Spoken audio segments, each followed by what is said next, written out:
What's up, guys? It's your girl Kia, and I am back for another video. And this one is going to be an interesting one, and I'm trying to figure out if I'm going to do this in piecemeal form or if I'm just going to put out one big video. I do not know. I will figure it out as I have time. But really quick, we are talking about the new America's Next Top Model documentary, reality check, America's Next Top Model. This walks through the phenomenon that was America's Next Top Model, and we have all of your core players. You have Tyra.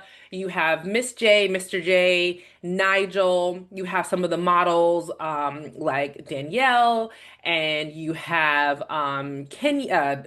I want to make sure I pronounce it. Kenya. You have Shandy. You have all these girls who went through the experience, and there's a couple other girls. So listen, I'll just put it out there now before I start going through my review. And I'm not doing this review step by step. My review is going to be done in chunks.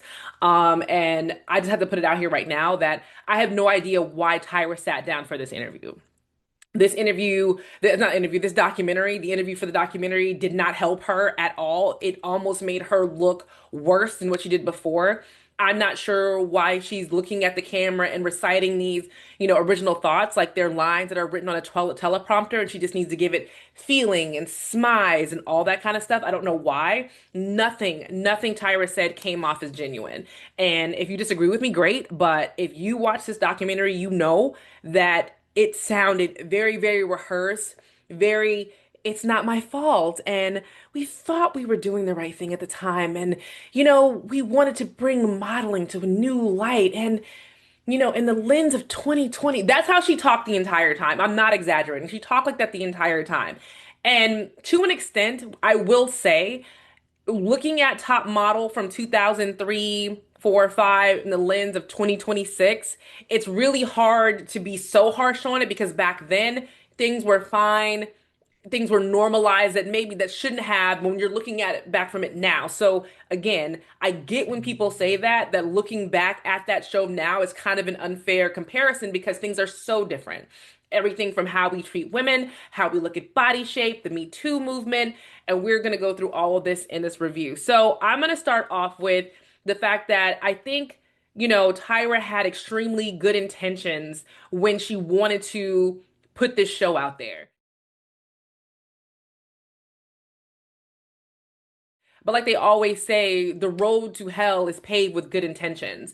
She really pitched this show as a way to look at modeling from a different aspect. Let's show people how hard it is, how there's not a lot of opportunities out there, and how we can make the everyday woman a model. And a lot of networks passed on it because when you think about it, from the concept that was pitched, it does seem kind of boring. We're gonna watch 17 really pretty girls kind of go, poor me, I can't, I want to be a model so bad, and I need to, and I need to try to do it. It's kind of like you're pretty.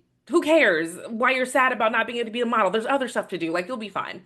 And so now a lot of networks turned it down, except for UPN. And UPN back in the day, also known as the Black Network back then, because it was, had shows like that were wrapping up Moesha and the Parkers and a couple other shows. So them taking a chance on America's Next Top Model was like a weird thing for them, but they took a chance on it, and it was a huge success. And they brought in some really great people. Mr. J, who was a makeup artist at the time, um, but had like a really great eye in photography and really great style, and had worked with a lot of great people. Had worked with Tyra for a very long time. Then Miss J, who was a walking coach, modeling coach. I know Miss J, not know him, but I've met him in the past. And Tyra has been working with him since she was 16. Then they bring on Nigel Barker, who, let's just be real, the man is drop dead gorgeous. Nigel Barker is fine. And it was a model, so he gets it, and now he's a photographer, so he gets it from both ends. I mean, they put together the most amazing team you can come up with when it comes to really nurturing these girls and bringing them over to success. And then you add in, because this is a reality show, we want to make it entertaining. You add in Janice Dickinson, who was the world's first supermodel. I think it was like her and Twiggy at the time were the world's first supermodels. And she was the real voice of the modeling industry. She said horrible, god awful things that she could never get away with today. She could never say those things today. But back then, that's really how the modeling industry thought, calling you fat, saying that your body is not what we want. You're too big. You're too this. Your teeth are that. Ugh, you're never going to work. You look ridiculous. That was Janice Dickinson's role. And though it was harsh, and again, you couldn't get away with that now, that was the reality of the modeling industry. So you put all these things together, and back then it was truly lightning in a bottle. And that first season, though there were some things that were highly inappropriate that shouldn't have happened, the whole haircut scene with Ebony, that was crazy. They could have, instead of taking her to a salon, they could have taken her to a really good barber or something like that, and they could have had her hair done rather than having these two women stand over her and mock her hair and make it seem like, should we write our names in it and just put patches in her hair instead of just doing a really nice haircut, which is what they could have done. But to me, that was kind of just the tip of the iceberg with Ebony. Ebony being a gay black woman on the show was used as a storyline as part of the entertainment factor to keep people watching. It's one thing to come out to your family. It's a whole nother thing to be gay on national TV. And they kind of exploited that because they wanted people to tune in to kind of be like, oh my God, there's two women kissing and hugging. Oh my God, I can't believe they aired this. Because back then, that was kind of a shocker to air. I mean, even on Will and Grace, I don't think they had two men kissing yet. I mean, the show was about two gay men, but they weren't really romantic with anybody back then. So this was kind of a shocker for people. And then, you have the girls, Giselle on the show, who we were presented as obnoxious, and maybe she wasn't, that she was presented, and all the girls couldn't stand her, called her a brat, a baby, spoiled, and were mean to her. And she was learning that they were saying mean things about her behind her back, and they wanted her to say something. So they were really young in that show of trying to create drama. And they did the best they could. I mean, the other thing with Ebony is, telling her that she's ashy and having Tyra call her and tell her that she's ashy and needs to be moisturized. So now she has this whole moisture regimen, which is so ridiculous. I mean, all she needed to do was put on some Jergens and she would have been fine. Her skin was gorgeous. I don't think her skin was ashy. I think the real issue was that the makeup artist that they had working on the show did not know how to deal with darker skin. And that is why her makeup always probably had a gray undertone and made her quote unquote look ashy. I don't think it had anything to do with her actual texture of her skin. I think it had to do with the products that they were providing for Ebony. But then with that whole thing with her putting on lotion, now she has this ridiculous moisturizing regimen where she's basically greasy all day and she's touching everything, and now the girls are complaining, because that's the drama that they could stir up with the show at that time that wasn't, too mean, but kind of mean, kind of catty because they're models. So that's what they were trying to do. Because in reality, if you're going to do a show about models,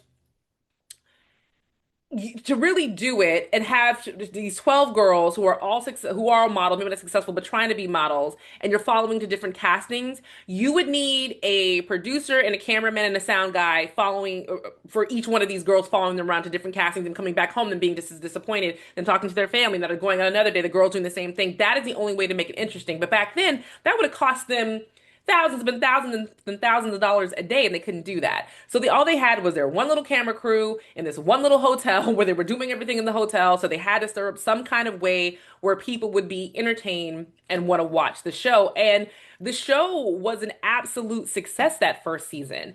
And the first season winner was Adrian. And what we didn't realize as his viewers is that none of these girls ever had successful modeling careers. The only one who ever had a successful modeling career, not they went off to do successful things, modeling career, and that's Winnie Harlow. Everybody else, nobody really became a supermodel.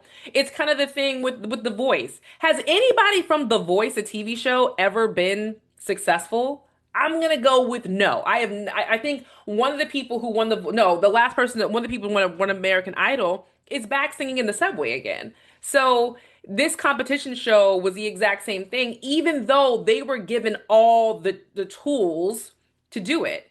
They were signed up with either Ford models or Wilhelmina or Elite or IMG models they were given an agent. They had all this portfolio of photo shoots that they can use to go out in the world and, hey, now you're a model. But it really did not work out. Let's talk about a few seasons away. Let's talk about how the women had to handle inappropriate situations. And the first one I will talk about, and everybody knows the situation with Shandy. Shandy was the girl working at Walgreens, really tall girl, super skinny, very awkward, and really and truly, she just happened to be a tall girl who was thin, living in middle America with her cute little boyfriend. Whatever, it's fine. They put her on America's Next Top Model, and they make her beautiful. It's kind of that Cinderella story where they take her glasses off and give her blonde hair, and now she's a stunning model. They go to Milan. It's their first international trip where they wanted to go to the different places where fashion is key. So, you go to Paris, you go to Milan, you go to Beijing, you go to all these international places where fashion, reigns supreme. So they go to Milan or Milano, and they're paired with these drivers to drive them around to the different go-sees. Because I think the season before they had the girls go to Paris and the girls had to ride the subway by themselves, and it was a hot mess. Like the girls couldn't get to the go-sees because everything was in French. All they had was a map, and they were trying to get on public transportation. It was a mess. So this time they had the girls ride around with the drivers. The girls decided to have these drivers come back to the apartment where they were staying. They're drinking. Shandy is drinking. According to her now, which she looks unrecognizable, not in a bad way, she looks unrecognizable. According to Shandy, she finished 2 bottles of wine herself, and she ended up extremely intoxicated. But while she was in the hot tub, she kissed one of the Italian models. She gets up, they go to the bathroom, and they end up in the bed. Now, the way she's saying it says that she believes that she was essayed. I am not going to put that essay jacket on any man without some kind of caveat to this. And I'm not saying that I don't believe all women. I believe that what happened to Shandy was inappropriate for multiple reasons. But I don't feel like this man walked in with the intention to do this. I just think it was a huge, massive mistake on everybody involved. And I mean everybody. I mean production. I mean security. I mean Tyra, who's hosting this show. I mean Shandy herself. And the guy involved. I think everybody messed up. And let's go down how it's messed up. Why is security and production allowing these men to come back? Because it'll make good TV. But is it safe for the girls? They don't know these men from a can of paint. Anything could have happened to those girls. Anything. And I guess because the guys of the cameramen are there, because the cameramen, there are cameramen there, will stop anything that goes too far. Well, are the cameramen deciding what goes too far? Are those girls getting super crazy drunk? Is that not too far? Should the cameraman have been stepping in and saying, "Oh, okay, is this is the barometer? Are we supposed to stop this? Wait, they're too drunk. Should we say anything?" Like Shandy cheating on her boyfriend, is that too far? Were they supposed to stop it? Then like those men should have never been allowed in the apartment. The girls drinking, they can't stop them from drinking. That's fine, I guess. I mean, they're all adults. I think nobody was 19, and even overseas in Milan, I think the drinking age over there is 16. I don't think it's like here. I know it's not like here, it's 21, but I don't know if it's 18 or 16 over there. Then she ends up she makes out with this guy in the hot tub, and then she ends up going to the bathroom, and they filmed that with her in the bathroom. Highly inappropriate. That never needed to be aired. It was not okay. And then they film her in the bed with this man, which now you're basically recording softcore porn. So it didn't need to happen. It didn't need to be recorded. It's not something everybody need to see. It could have been one of those things where the next morning the girls are talking about it at the most. But I do feel everybody failed her. Like I don't rem I remember watching that scene live when it aired, and I don't remember any of the girls telling her, "Hey, bring your white skinny butt over here and sit down somewhere before you do something stupid. You need to stop." And I feel like again, everybody is to blame in this situation. If that was me, I would have pulled Shandy to the side and said, you're really about to do something stupid. I think it's time for the guys to leave. You don't need to leave. I mean, excuse me, you need to leave. You need to stay. And if she's drunk and doesn't remember, fine. She wants to be mad at me in that moment. She'll thank me in the morning. And no one did anything. And it shouldn't have aired. And when you think that moment is the worst, watching Shandy wake up the next morning and be so devastated and so upset and so emotional, and they're still recording. And she wants to leave, and the girls are trying to comfort her, and they give her a phone. After she threatens to want to go home from Milan, they give her a phone and let her call her boyfriend, and that also airs. And that phone call is a horrible phone call. I remember that like it was yesterday. That boy was devastated on that phone. He was so upset. He called her a stupid bitch because he was angry. It wasn't that he hated her or whatever, but he was really angry and he was really, really hurt, understandably so. And she had to live through that moment, not only when it happened, but then when it aired. But here's the real sinister part. And this is why Tyra, because they asked Tyra about the Shandy moment, and she's like, oh, well, yeah, I'm not involved with the production side, so I don't really know, blah, blah, blah, BS, BS, BS. Because that next night, they sat down with Tyra, and all of a sudden, Tyra's talking about cheating and, you shouldn't cheat, and if you want to cheat, do this, and, flirt, flirt, flirt, flirt, flirt, and then bring it all to me.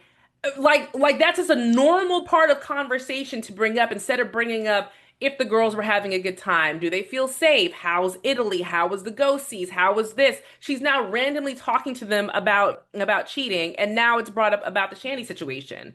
And this is again why Tyra comes up as disingenuous in this whole thing because she acts like she's oblivious.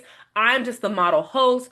I want these girls to succeed, but in reality, you are an executive producer and a host, and you were highly involved in all of this, including the embarrassment of this girl who was embarrassed again multiple times when it happened, when it aired, and then having to relive it on Tyra's ridiculous show. And that was a devastating life moment for her.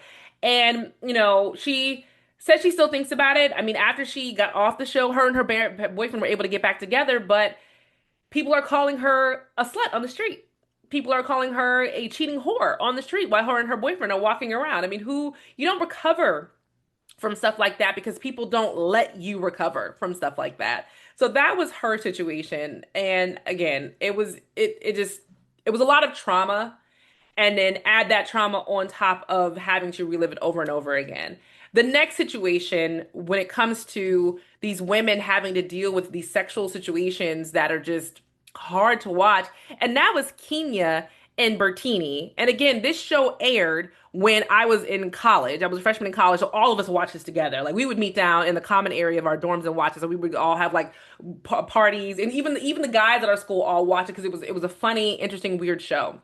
Um, so King Kenya had an issue with Bertini.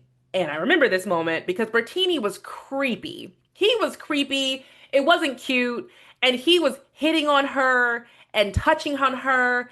And just the way he looked at her then even was just, it was gross. It was so inappropriate. And she stopped the photo shoot and said, I'm hearing moaning. I am feeling uncomfortable. I need someone to say, I think she was looking for someone to say, everybody needs to keep it professional. Everybody. And instead, Miss J was just like, you stopped the photo shoot because this jerk is being a jerk. He's being a male model. Get over yourself. Get over it and keep it moving. And it was hard to watch then because she really did look uncomfortable and hurt. And it's harder to think of now in this day and age. Both of these things. Both times it was bad then for me when I watched it, and it's bad now. Like, she's being groped and felt up on, and even the picture they chose of all of her pictures is a picture of him touching her, and looking at her leeringly. It was just so bad. And she thought that it was professional of her to advocate for herself. In reality, in their eyes on the show, that wasn't professional to advocate for yourself. It was actually inappropriate to advocate for yourself. And it was really, really hard to to see. And again, once again, Tyra kind of says sorry, not really, whatever, it happens. And even in the panel moment, she's like, oh, well, here's what you do. You stick your arm out and create space and da da da. No, it should have been very much the photographer should have on the set should have been like, everybody needs to keep it professional. And I don't want to have to say this again. I have no problem pushing people off the set because they could have kicked Bertini off and just had her dancing with the two men. That would have been fine, but they didn't. So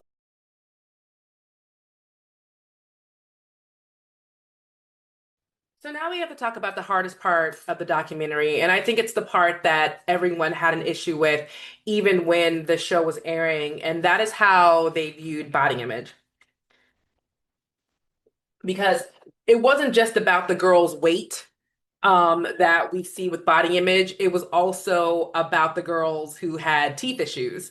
And for a while, Tyra really was pushing out there, and they show her having a fight with Janice Dickinson about, you're the reason why, because Janice Dickinson was very hard, and she was very model-esque in that model mindset. If you have to be thin, you need to be a size 2, you need to be a sample size, and you're big, you're fat, and was very quick to call the girls out for this. And Tyra actually got upset and said that she's trying to fight against that, and that she's the reason why, that Janice Dickinson is the reason why women are leaning over their toilets and making themselves vomit and have eating disorders, and she's trying to stop that. But it almost seemed like Tyra was saying that because it seemed like the right thing to say, but that is not at all what she actually believed. Um, Kenya, again, we talked about Kenya in my last little segment. Kenya has a very interesting body shape. Kenya is shaped like I am now, skinny fat. And I know that sounds mean to say, but some girls are just shaped like that, where our arms and legs and butts and waist are very thin, but then we carry a little bit of weight around our stomachs. It's just how our bodies are. I mean, there's nothing wrong with it. I mean, I've had this body type since I gave birth to my twins. And it is what it is. It's fine. Kenya was at no point fat. She was never, this huge big girl, but on the show, they made her seem like she was not only a plus size model, but some big, huge fat pig, and a lot of girls felt really bad for her. And a lot of girls looked at Kenya and said, well, wait a minute, I'm her same size. Am I fat? Should I be purging? Should I be, cutting back on food and calories? And it got to the point where they were putting her in photo shoots and developing the storyline around her having some kind of fat, being fat and having some kind of fat body issue. And you could tell because they put her in the gluttony photo shoot where they were in caskets, and they were having a photo shoot around the seven deadly sins, and she was gluttony. And Tyra was like, "It need to be more model-esque. I want to see a donut hanging out of your mouth." And honestly, she just looked like a face inside of all this fabric and food. Like it really wasn't a modeling shot. And we'll get to the photo shoots in a second. Um, then another photo shoot there in Africa, and this is right before she was sexually harassed by that model. In this photo shoot, they were trying to promote lotion, and they were going to be different animals in the jungle. None of these photo shoots really made sense in the modeling world, but whatever. And they asked her to be an elephant, and of course, as an elephant, she's in this two-piece outfit. She's trying to lean forward and tuck, but you still see a little bit of fat. And that was really hard on her, and I think that would have been hard on anybody. Where you come from the real world where you're not fat and you come in here and now you're the fattest person they've ever seen. And then you have Whitney Thompson. When she came on the show, Whitney Thompson was a size 6, maybe a 6'8". At that time, the average woman in America was an 8'10". So Whitney was average. She was by no means fat. But on the show, they made it seem like finding clothes for her, they would have to go to some kind of circus tent and sew together some bed sheets to make her an outfit. And, she would go to the designers and they'd be like, "Oh, we only have sample size 2 and we don't have your size." And yes, in the modeling world, that is realistic. They send the runway down size 2. But in Tyra's imaginary world that we thought we were all coming into, it should have been that Tyra was already telling the designers they were going to be working with that, hey, you need to have some size 6s and size 8s. We need something to put on this girl. We know you got it. Make it, figure it out, but it needs to be here. And Tyra didn't take that control. Instead, she fought against it with one side of her face and then accepted it with the other side of her face. And it didn't really make a whole lot of sense. And this is one of those situations where it's not hindsight then and now. No. It just didn't make any sense with the messaging. Either you're pro body image, like, and not the pro body image we have today. I'm talking about pro body image back then, where you're saying a size 8 and a size 10 are normal sizes and we should be accommodating, or you're saying that we only want to have super thin girls and then only choose super thin girls for the show. Don't choose bigger girls and then treat them like garbage on the show. Because that's what I couldn't understand. Watching it then and watching it now, like, why why choose them if you're just going to be embarrassing to them? And I know what people are saying, oh, it's just for the show, entertainment. But I don't think a lot of people found that entertaining. You making fun of beautiful girls who you're saying are fat when they're not actually fat. You know, Takara was before Whitney, and Takara actually fought against it. Was very much just like you should have things in my size. Most women are my size. You have things in my size, and she was exactly right, and she was kicked off the show for that. And again, another situation where Tyra is talking out of both sides of her neck. So that's definitely something I'm happy they pointed out. Because even in her confessionals here, she was saying that she's trying to, change the industry and how it looks, but you weren't. She just made so many mistakes. Tyra did. And then the other thing that was also body image related was the girl's teeth. Two girls had dental surgery, on the spot dental surgery. Let me tell you something. And this was Danny and Joni Dodds. Dental surgery is a big deal. You don't just walk into a dentist's office and they start ripping your teeth out. That is not how it works. You go in for a consultation. They take x-rays. They talk to you about it. They walk you through it. They do 2 or 3 procedures to get you right. That is not what happened with these girls on the show. Joni Dott had her teeth shaved down to put on veneers, and it was done extremely quickly. Like, no downtime, no real, because when you have your teeth shaved down, they want you to wear like this flipper thing for a little bit, and then they put the veneers on. That is not what happened here. They just went back to back to back. Danny did not want to close a gap in her mouth, and but Tyra was like, "Well, if you don't close the gap in your mouth, you're gonna go home." That is a crazy thing to say to anybody. I know it's just dentistry, and maybe Tyra, because she's just a model and doesn't have any real formal education, thinks, oh, it's just the dentist. No, you're having dental surgery. You're having permanent things done to your teeth, something that people see all the time, every single day.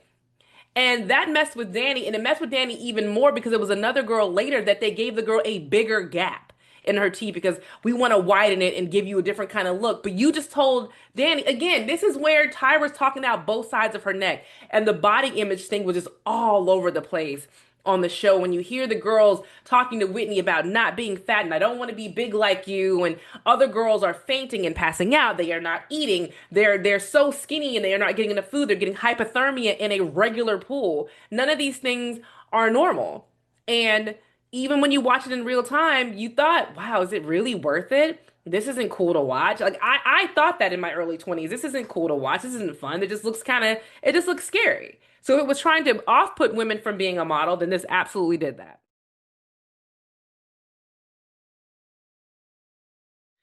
So let's dive into the next fun part, the photo shoots. And they talk about this on the show, but as someone who is familiar with the modeling world, the fashion world, very, very familiar, um, those photo shoots that they did, none of those photos would be usable in a portfolio. And I'm so glad they talked about this on the show. The girls who went into the real world with those photos, they couldn't do anything with them. Even back then, I think the most flashiest ads we would see back then were maybe Steve Madden, but his girls were kind of half real, half cartoon. And then maybe like a Candy's perfume ad. It was a couple of those ads that were kind of more fun, quirky, colorful. All these girls had in their portfolios are these fun, quirky, weird ads where they're wearing all this makeup, there's all these props, they're over stylized, they're over, and they can't do anything with them. Modeling agencies want to see clean, beautiful, perfect photos, and that's what they were doing in season 1 and season 2. If you think about those photo shoots back then, they were very clean. They were maybe doing sportswear where they were with a football player and they were smiling and they were showing their body types and everything, or when they had the animals with the snakes. You could see their faces straight on. It wasn't a lot of props. It was makeup and maybe like the snake, and that was it. As you got further on, it was more just garbagey crap all over these photos, and they were never being able to use. So let's go through the photo shoots that caused the most issues. The crime scene photo shoot. Whoever thought that was a good idea, which apparently was Ken Mock, how dare you? Even if that girl, the model, I can't think of the girl's name, is even if the model's mother who hadn't passed, well, not passed, but hadn't gotten shot, hadn't had that happen to her, and that's why you use it. Even if you guys use that, just somebody had that dumb, bright idea, it's still a horrible idea. We're in that time in the early 2000s where there were school shootings. there was gun violence. There was crime. There was just stuff happening all over the place. Like violence was a thing. Gun violence was a thing. And to have these girls in these violent scenarios and covered in blood and laying on the floor, why would anybody any modeling agency look at that magazine and go, yeah, that's the girl we want. That's beautiful. That's stunning. It wasn't. It was just unnecessary. And Ken Mock said that he, regrets doing the shoot. And he should have because it was awful. The next shoot that I thought was absolutely ridiculous was the one where the girls showed the vices of modeling. One girl had an eating disorder, another girl was a drug addict, another girl smoked too many cigarettes, another girl was an alcoholic. What? Why are we doing this? Why are we? I guess in their minds, they're thinking, show the bad side so that we can kind of do a PSA thing, but it was just disgusting and unnecessary. And I'll take shit nobody asked for 1,000, Alex. It's just not a good idea. It just should never be done. And of course, now we have to talk about the infamous photo shoots, the race swapping suits. And I guess if you think about it, I get what the race swapping shoot was trying to do. And again, hindsight is 2020. It was to show the power of makeup, but that really didn't come across the way that it should have. They were trying to show that makeup can take you from point A to point B to a completely different person. It can take you from having, like I'm dealing with adult acne right now, where it can cover up something as simple as covering up all of your acne to turning you into a completely different woman like that. And if that would have been promoted more, I think more people would have gotten on board and been cool with it. But it just looked like y'all just thought it would be interesting to have these women swap race. And again, when you think about it, it was more you're trying to give these women all of the rhythm, but none of the blues that comes with being, one girl switching into a Korean woman, another one switching into a black woman, another one switching into a mixed race woman. You just want the look, but you don't want the story that comes behind the eyes of the girl who got Tiffany, a girl like a Tiffany, or you don't want the power that comes behind the eyes of a girl like a Kenya. You just want to show it, and that's really crazy. And the internet lost it over that. I remember when that episode aired, people did not think that was cute, funny, creative, smart, awesome. Everybody thought that Tyra had lost her mind. And it just wasn't a good idea. And you think after the backlash that she got from that, that she wouldn't do it again. You're wrong. They did it again. They did it again a second time. And it was just as bad. And people thought it was just as awful. And Tyra sitting there in her fake lines, like, hindsight is 2020. It's, people really tore us up. And, we thought that it would be a good idea. And, it just wasn't. And that's on us. I'm like, okay. So Tyra loses the plot. And I feel like the plot was lost around the time where the Tiffany incident happened. And when they asked Tyra what was the hardest moment on the show, she struggled to find an incident because she doesn't want to take accountability. If she can find an incident that she didn't like when they asked her about Shandy, she remembered it. Or if they say what was her hardest moment, and they ask her about the Tiffany situation, that means she's accepting some kind of responsibility and she knows it's bad. So she didn't want to. So the producer had to actually tell her what about the Tiffany moment when she was asked about the hardest moment. And they play back the Tiffany moment. And when you watched it originally, you thought that Tiffany really did have kind of a bad attitude. And for girls who were like Tiffany in my life, I totally got why Tiffany had a bad attitude. She's had an extremely rough life. She's had to do everything on her own. She's used to disappointment. I got Tiffany's attitude. And I always thought that Tyra just didn't get it, but wanted to get it and loved her. And that's how it came across. Well, according to this documentary, what we saw on the screen was an extremely edited down version of what actually happened. And it was so bad that lawyers had to come in the next week, that the judges on the panel were actually very scared and didn't know what was going to happen, and that Tyra had to be whisked off the set. God only knows the stuff that Tyra said to that girl. And we'll probably never know. And even Mr. J, when he's asked about it, he's just kind of like, yeah, so I'll never repeat what happened in that room because it was just way too dark and way too much stuff that should have never been said. But I will say this, we were definitely scared that day and worried. And I don't think they were scared for Tiffany's safety. I think they were thinking, "Oh, we're about to get canceled." And not 2026 canceled, but our show's gonna get canceled. Tyra just did this awful, horrible thing, so she's gonna we're gonna lose the show. But I feel like that's where Tyra started to lose it. Like I said, lose the plot. And then we start. Let's talk about the three people who actually were the show because it wasn't Tyra. Tyra was the anchor because she is the name. Tyra Banks was a massive supermodel at the time. She was a door breaker, barrier breaker. Her and Naomi Campbell and Iman, those black women, Cynthia Bailey, all broke down these walls for black women in modeling. So she was the staple of the show. It was her. She's executive producer. But why people watch the show was for hilarious Miss J with the best legs in the business who could teach the girls how to walk, for Mr. J who could make you beautiful and give you beautiful photos, and fine ass Nigel Barker. Those are the show. That was why everybody watched. People probably started liking the show because of Tyra, but you watch because of those three men. And I think, when it was time to let them go, because she talks about that, she says it was hard for her and she didn't want to do it. No, she did want to do it. To her, it was taking away from the fact that it was all about her. I think this was a vanity project that worked out well, but she wanted it to be all about her, that she was the expert, she was the only one that was needed. I mean, the way Mr. J talks about how he just wanted to take a break. And then, he wanted to talk to her. Then when he came back and tried to talk to her, she wouldn't speak to him. She would only speak to him on camera, then wouldn't speak to him after, and then talking about how his role was reduced, and so now he's just basically a game show host and he's not having any editorial control, and it showed when he didn't have any editorial control over the show. It really, really did. And Tyra was like, no, I'm not going to talk about it on camera. It's something I need to talk to him about. Well, why haven't you talked about it with him? You should have already talked to him about it. This show didn't just get canceled last year. Top Model got canceled in 2018, or they were fired in 2018, or either 2018 or 2017, but they were fired a long time ago. You could have talked to them throughout all these years and said, hey, I'm sorry that this happened.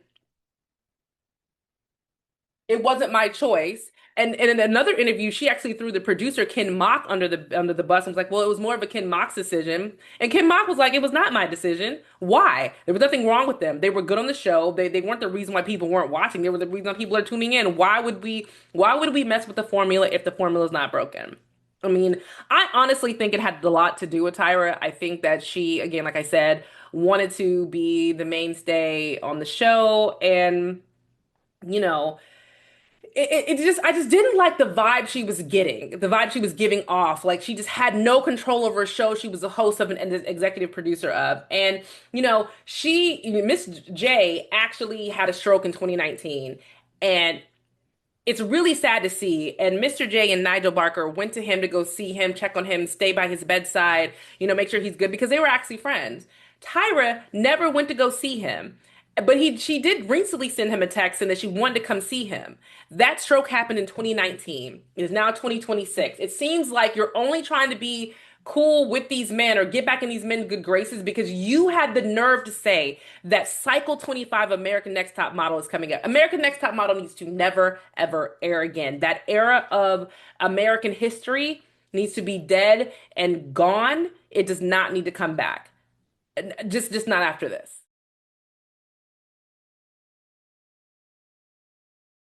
Finally, let's talk about the biggest question that everybody has. Is Tyra Banks the villain? And the answer, ladies and gentlemen, is yes. And not because of the photo shoots and not because of the body shaming issues on the show and the teeth stuff and not because she didn't stick up for Shandy and did that. The real reason why Tyra is a villain on the show is because after these girls left the show thinking that they were going to be models, there was no guidance from Tyra. There was no help from Tyra when there should have been. You are the world's most, prolific supermodel. You are a black woman. You should have been in those girls' corners when they left the set or they got eliminated. It should have been, now I'm done. I'm in the off season. I don't need to worry about that stupid talk show that nobody cared about. I should be with these girls, with their portfolios, helping them get bigger, better pictures, or at least using the pictures that we have to pitch to other, to add agency doing it. There should have been something from Tyra, who had the voice, who had the connections, who had the ability, and there was nothing. Tyra actually said that they slammed the door open for girls today. You did not slam the door open. The only truly successful model, like I said before, that came out of the show was Winnie Harlow. All the other girls who became famous, became famous not as models, but became famous for other reasons. Eva Pickford became a model. Sakara became a TV show host. I think it's the only ones who are the most famous, but those girls weren't models. They became other things that worked for them. And Winnie Harlow became famous because she had a PR team. It's almost like she had one of those parents who said, just in case this isn't lasting and they don't give you nothing, we gonna just do it on our own and make it go. And it went. Winnie is a very successful supermodel. She's a Victoria's Secret model. She's in a new campaign for Champion, Lacoste. She's everywhere. And Danny talked about a very serious conversation she had with Tara, with Tyra, which broke my heart. Which she said, she told Danny, "I knew there were doors you couldn't get into because you were on top model, and I always rode the fence with you." And Danny was like, "Bitch, are you serious?" And even me, I was like, "Bitch, are you serious?" There is no door that Tyra Banks couldn't have opened between 1995 and 2010. And I'm using that span for a reason. She was everywhere and in everything and one of the most beautiful women in the world. She was still walking for Victoria's Secret. She could have opened up anything. And this TV show that was so popular could have opened up entirely new doors. There were people who wanted to be in the top model stratosphere. There were brands that wanted to be in the top model stratosphere and taken more seriously, not just showing the lotion on the show, but have one of the top models in magazines. Tyra could have done that, and she chose not to. She chose not to. And she's sitting here still acting like she's a gift from God for all of these girls, and she's done all this stuff, and she hasn't done a damn thing. And if I sound angry, it's because I am. And Tyra did not care about those women. It had nothing to do with changing the stigma. Had nothing to do with helping these women. She spent more money. I don't know if you guys remember this. I think it was cycle 7 or 8, where she had a music video where she was like, "I'm stepping into music." Nobody asked for that. Instead of spending money on a music video through the show, you could have started up your own agency. You could have had, Banks Modeling Agency, where you would send girls on casting calls for brands and they would use your name as a backing. Didn't nobody want you in music? And we only talk about these girls who just didn't make it as models. We never talk about the girls who really, really fell off in a bad way. And one of those people who always sticks out for me, always, is Renee Alway. Renee Alway was I think she was the runner up to, who was she the runner up to? It might have been Eva, whatever.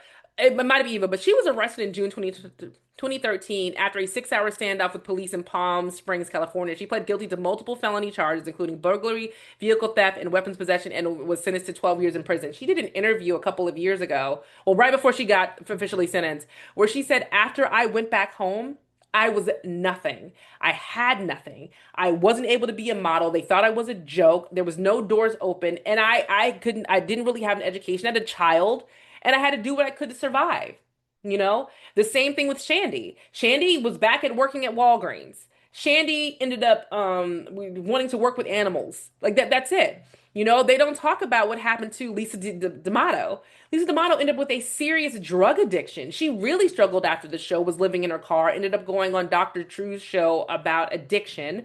And she came out better on the other side, but that was hard for her. They don't talk about Angela Preston, who was on another season, and though she did a good job, she couldn't do anything after modeling and had to turn to prostitute to being a paid escort. And they found out about that because she ended up on All Stars and like, well, you can't have me on here. We can't have you on here if you've been, a prostitute or whatever. And my mindset was, well, what are these girls supposed to do? You told them they were going to be models, even if they don't win, they'll still make it in the modeling industry. Now they're just pretty dumb with no jobs. What were they supposed to do? The fact that all these girls didn't turn to some kind of hooking or prostitution blows me away. And I'm not saying it to degrade them, but they were thrown to the wolves with nothing. Danny came in with Chanel Amon, and Chanel had to go to her agency and say, "Hey, why aren't you sitting on Danny's casting? Oh, we have to treat Danny differently because Danny, was an America Top model. This is a different thing. That's not fair. That's not what they were told." So my final thoughts on this documentary with Tyra is, I never want to see another top model again. Tyra has, shown herself to be a very different type of woman, not the woman that we thought, which again, we don't know any of these people. They're just people on the TV. But she's just not the I'm every woman supportive, I'll get you there person that we thought. She's a bitch. And that's what it is. So drop in my comments. Let me know what you thought of the documentary. Let me know if you thought that Tyra came off well. Let me know if you feel bad about the Indie Girls. Let me know how you feel about the Shandy situation because I feel like I might be out there by myself. But I will see you guys in the next video.